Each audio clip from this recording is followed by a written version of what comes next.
What is up, guys? Delboy here, aka Blue Collar Sports TV. Hopefully you guys are doing well. If you're new here, smash that like, hit subscribe, all of that good stuff. So, the terms masterclass, schooling, etc. in boxing, these terms get used far too much. But in the case of Roman Gonzalez versus Julio Cesar Martinez, those terms would describe Roman Gonzalez's performance in this fight. Quite frankly, incredible from start to finish. Roman Gonzalez fought an absolutely brilliant fight from first bell to last. He completely dominated this fight. The final verdict was a unanimous decision to Roman Gonzalez. Two of the judges' scorecards, in my opinion, well, they were way too close. One of the judges had it 116-112, not sure what he was watching. Another had it 117-110, again, not sure what he was watching. In my opinion, the kindest score to Ray Martinez in this fight would be 11 rounds to 1 in favour of Roman Gonzalez. You could have argued that Ray Martinez won the first round. Other than that, I'll be honest, I couldn't see him winning a round, quite frankly. And even round 1 was close, that could have gone either way. But, round 1, actually, it was Julio Cesar Martinez who started with greater punch output. Roman Gonzalez was holding a high guard, basically seeing what was in front of him kind of thing.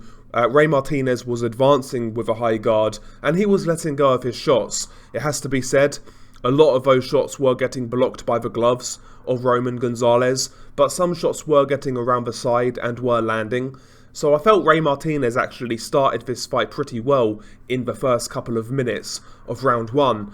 But at the last minute of round 1, Ray Martinez opened up a little too much, and Roman Gonzalez just hit him with some really good counter punches, rocked the head back of Martinez with a hard jab. He caught Martinez coming in with a couple of uppercuts, some nice overhand rights. The quality punching in round 1 came from Gonzalez, but maybe you thought that the activity of Martinez won him the round. It was one of those rounds.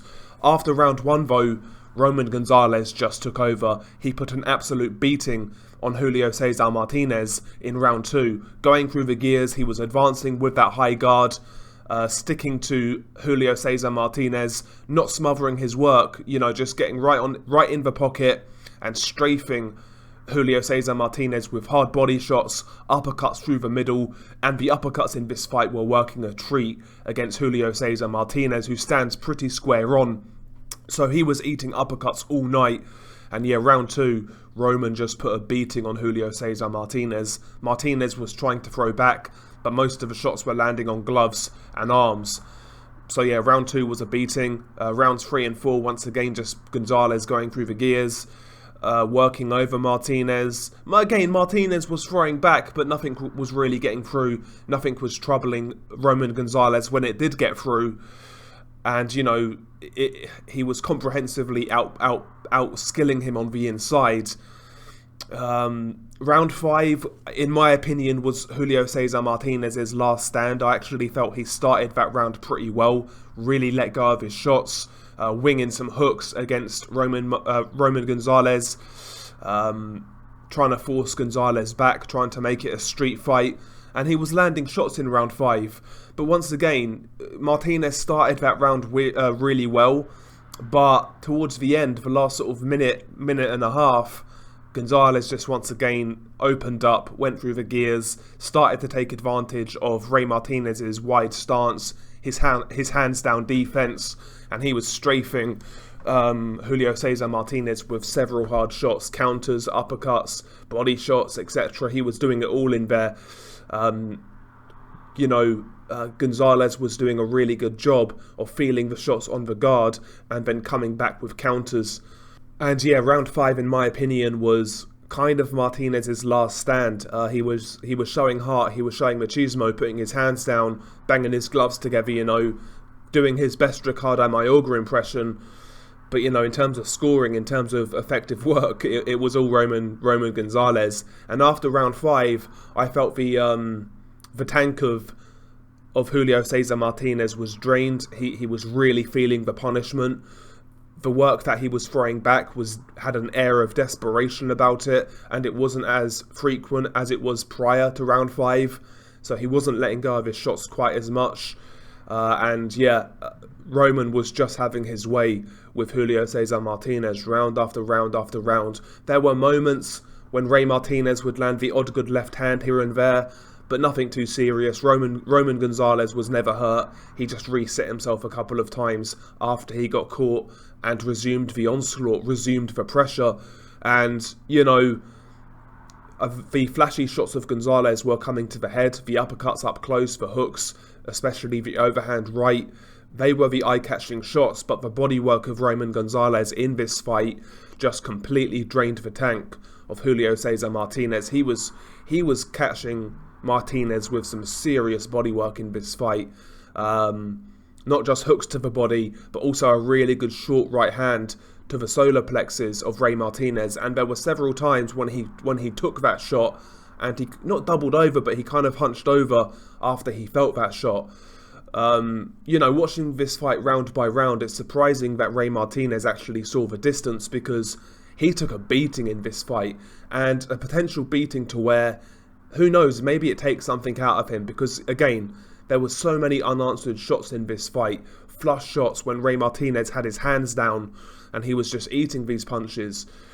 Credit to him, he showed a good chin, he showed good courage, but in terms of skill for skill, in terms of in terms of game plan, in terms of technical ability, he was found wanting in this fight. And the last sort of 2 or 3 rounds, I felt it got to the stage where, maybe Ray Martinez's corner could pull him out. I wouldn't have held it against them if they did that. But, he's a Mexican fighter. That's not going to happen. It doesn't happen often with Mexican fighters. So he just stayed in there, took his beating, and he found his way to the final bell. He gave it a go in round 12. He tried to open up, but at this point you could tell that he was knackered. There was no speed on his punches, no pop on his punches.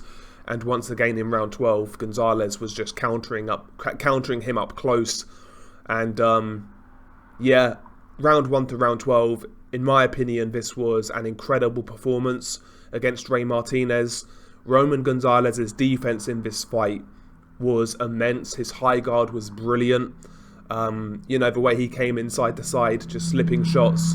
Again, it doesn't look flashy, but it's so effective. Technically as sound as anybody, Roman Gonzalez. His defense is drastically underrated, especially considering the style in which he brings to the table. The ability to take shots on the gloves with an active guard and then come back with counters.